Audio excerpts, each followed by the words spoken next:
Imagine this. You're alone in a candlelit room. Outside, the crescent moon rises. You press your lover's name into wet clay. Whisper a goddess's name and set it on fire. Not for revenge, not for harm, but to burn their heart with longing for you. This isn't a fairy tale. It's a love spell real, recorded 4,000 years ago in Mesopotamia. But what happens when you tamper with a goddess like Ishtar? And the spell works a little too well?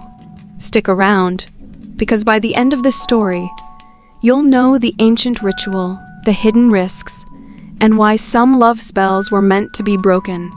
Mesopotamia, land of the first cities, the first writing, and the first known love spells. Among their clay tablets, buried beneath layers of time, are ritual texts not just for kings or priests, but for ordinary people desperate for something deeper.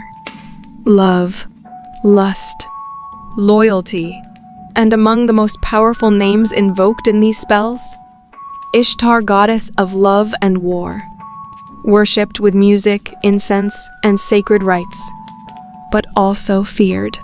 She could bless a lover or destroy them. When you asked for her help, you didn't make a request. You made a deal. One tablet found near the ruins of Ur tells us how the ritual worked. A woman carves a name her beloved's into a clay tablet. She lights a sacred fire beneath the moon, then whispers, "As this flame consumes the clay, so may his heart burn for me." The spell wasn't metaphorical, it was elemental. Fire for passion, clay for permanence. The ashes were either buried under the target's home, or, more disturbingly, mixed with honey and fed to them. Love by sorcery, desire by design. And unlike modern love letters, these tablets weren't meant to be read, they were meant to work. But the goddess didn't come cheap. Many who used love spells didn't just want love. They wanted control, obsession, obedience.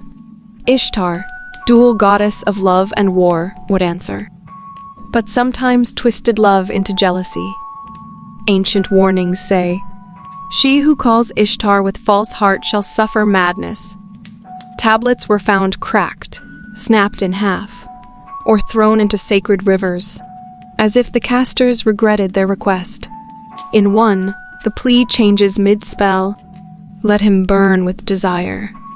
No, let him forget me. Let the fire stop.